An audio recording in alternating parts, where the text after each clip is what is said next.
When we were in the SEAL teams, my mission was training for war. I had to be capable as a sniper. I had to be capable as a machine gunner, as a point man, and as a leader within my task unit.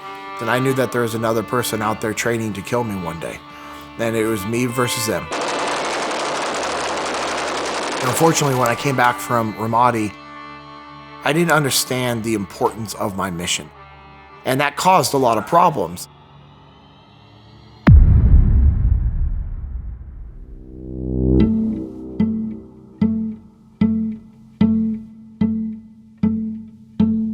It had been 5 years since I had retired from the Navy.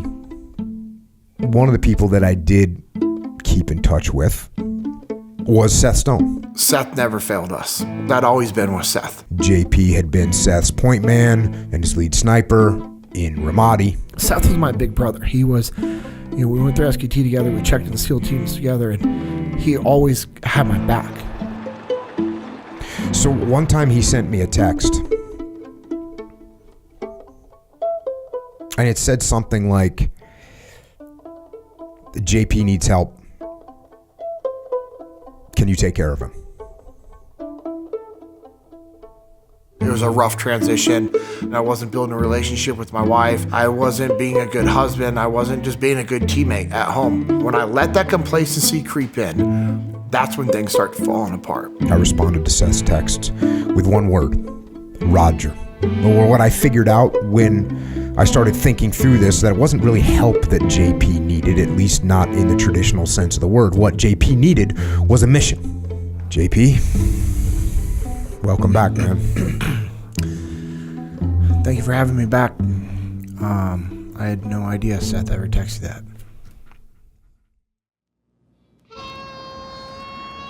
Being a Navy SEAL is one of the best jobs in the world. For me, it was the best job in the world. We're gonna go put some rounds down range. Just like the old days, man. Anytime I can shoot with JP, I'm a decent shot. JP is a world-class shot, so he's always got something to teach me, which is awesome. I had dreams of being in the SEAL teams and going to combat and being in gunfights, and I literally would have those dreams as a kid, and it was incredible to be able to do that. JP was the guy that was like, you want it on your team when you're going into combat, 100%. When we were back in garrison, he was also the guy who were like, that was what they would call a leadership challenge. JP was just one of those guys like you just wanted to be around, right? The most eager person to get the job done. He was also the guy who were like, hey JP, if you get in a huge bar brawl right now and get yourself arrested, you may not get to go on deployment. It's gonna cause all kinds of problems. Jocko, Leif, and Seth reminding me of, hey, what's important? Do you want to be getting in a bar fight, get arrested, possibly go to jail? Or do you want to be able to train and prepare for war and go overseas and hunt the enemy down? Pretty easy answer there. I'll be 41 this month, and I look back to when I was 19 years old, and I'm like, dude, I would be so frustrated with myself if I had that 19-year-old to deal with. JP, one of the youngest guys in the class, his nickname was Baby D at the time. And he just was, are we allowed to say that? Oh yeah, we could say it. He looked like he was like straight out of high school. I remember just sitting around thinking like, well, I can't believe we get paid to do this. It's unreal. Unreal.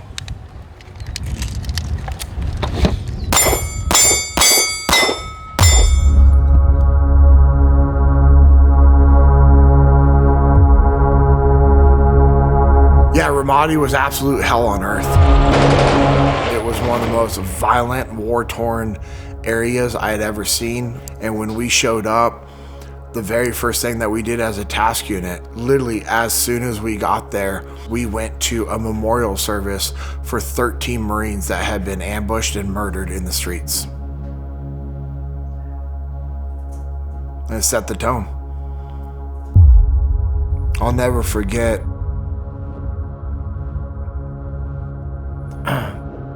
the first time I saw a man use a child as a human shield and was holding this kid up in front of his chest to maneuver from one spot to another with an AK,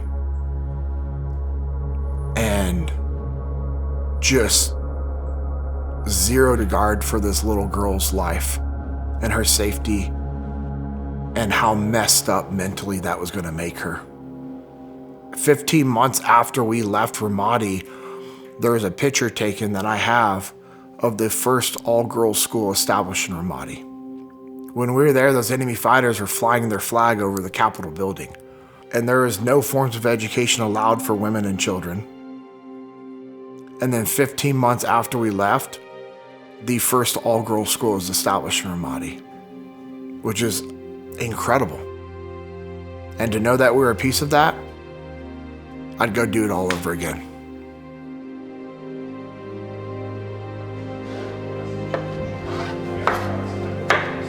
Yeah, what's up, Cora? Good morning. Love you.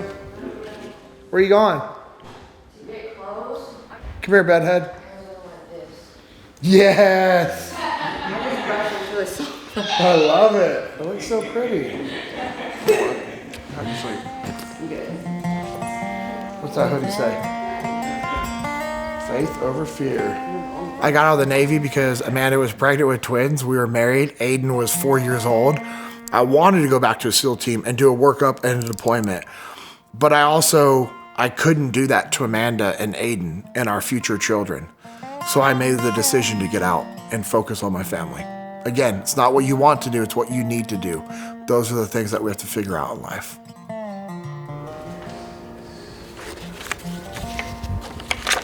That one right there, look how blue his eyes are. They're so blue. This is like where he thrived and what he was literally, born to do. So in Iraq, we had a very clear enemy in regards to, we knew there was enemy fighters. However, it wasn't very clear in who the enemy fighters were because they weren't wearing a military uniform. And that's his silver star. They were literally blending in with the civilian populace. And it's the same thing in your life every single day. What's attacking you, your enemy, complacency, it's not out in the open. It's a very gradual attack. It's something that slowly creeps into your life. And when I let that complacency creep in, that's when things start falling apart. So at the beginning of my marriage with my wife, Amanda, we had a lot of stupid arguments. And it was because of communication problems, of not actually listening to what she was saying, not clearly communicating what I felt, what I was frustrated about. Those arguments just continued to compile. Our relationships got so bad that one night we got in this huge argument and she walks away and I'm all pissed off because she walked away in the middle of this argument, and she comes back and she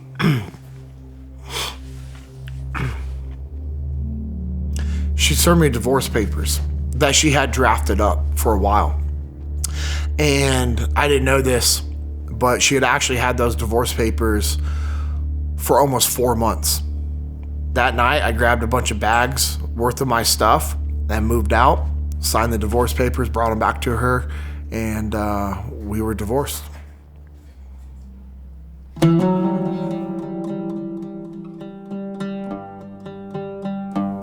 So when Seth asked me to help JP, I responded to Seth's text with one word: Roger. And Seth wrote back, "Thank you." My wife didn't serve me divorce papers because I was being a good husband. She didn't serve me divorce papers because I was going above and beyond to love on her and listen to her. My wife didn't serve me divorce papers because I made her a priority.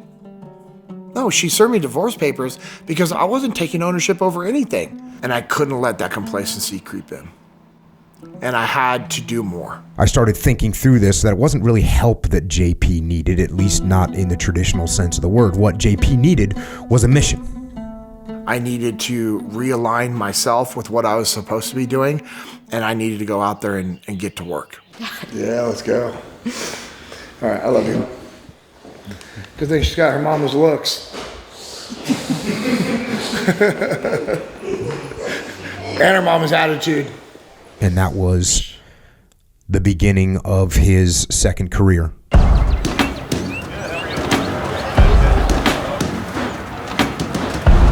So understand there's layers to prioritizing execute. There's layers to everything that we teach. I also knew that if I applied what I did in the SEAL teams to anything in life, I was going to be successful, because what we did in the SEAL teams are universal principles to success. Cody and I recorded an episode for my podcast last night, and I started off with this quote that I was told when I went through training.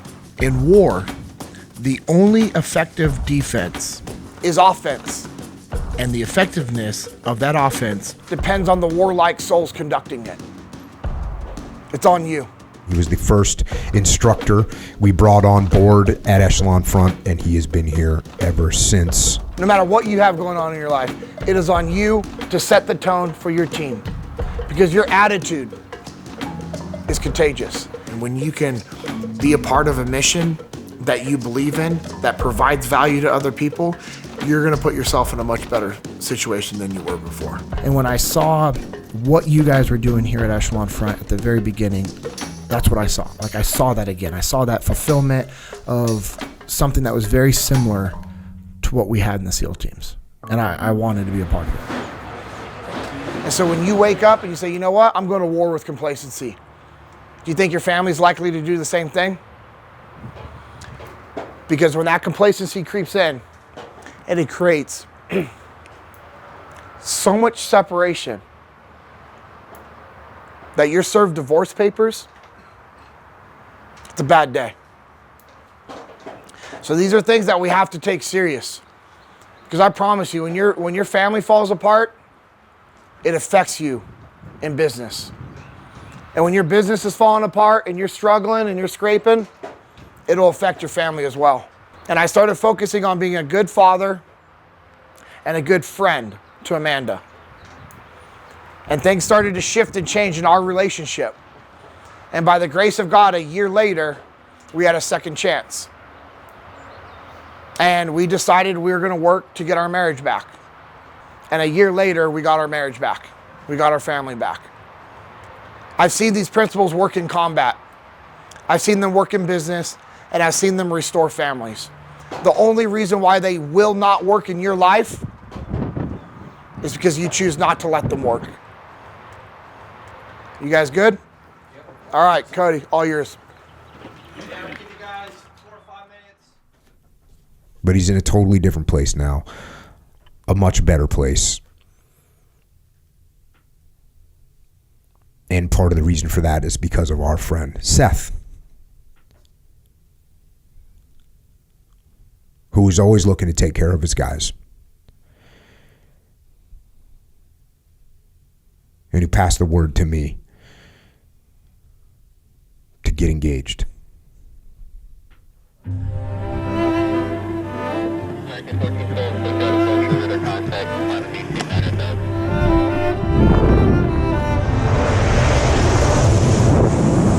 Are you making the best use of your time? Yes or no? It's a very simple answer. It's binary. Yes or no. There's no in between. Are you making the most of the time? Are you making the best use of your time? The thing with time is, I can't stop it. I can't rewind it. I can't slightly pause it. I can't speed it up. I can do nothing to control time. The only thing that I can do with time is make the most of it.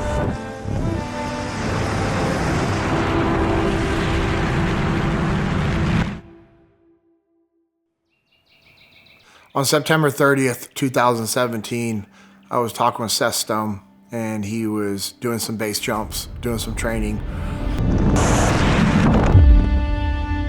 And we were talking back and forth in the morning, and I said, hey, hit me up when you're done. A few hours later, I got a phone call from Leif Babin, and he told me that Seth had passed away. He had an accident, and he had been killed doing those base jumps. A few weeks later, I'm in San Diego, standing watch over Seth's body. I had the honor to be in my dress blue uniform, standing watch over his body. And I remember when Jocko and Leif showed up towards the very end of the viewing. And I remember them walking up and going into the funeral home that we had Seth's body at. and everybody cleared out and just gave us some time alone with Seth. And Jocko presented him his black belt. And Leif had also put some items in the casket with Seth, and I took off a bracelet that I had on my wrist that had the names of our fallen teammates engraved into it, and I put it on his chest. And I just remember hearing Jocko saying, "We will not fail him," because Seth never failed us. And that conversation that Jocko had with the three of us in regards to what we were going to do to honor Seth and all of our fallen teammates, how we're not going to fail them because they never failed us, is something that I think about every single day. Is, am I living my life to honor Seth? Am I living my life to honor Chris, Mikey, Mark, Ryan, Derek, Aaron, JT, Scott, the rest of the guys? Like, am I living my life to honor these guys every single day? And I know that I'm not doing as much as I should every single day, but it's this constant reminder that I have to go to war with complacency, that my time is fleeting, that my time is limited, and I need to be intentional with living my life to honor them so that we will not fail them.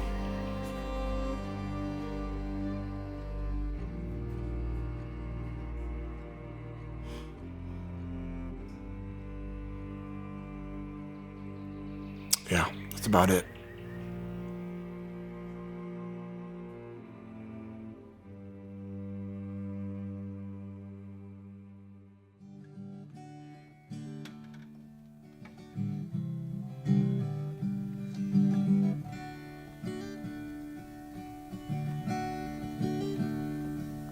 Hei mi oe I makuano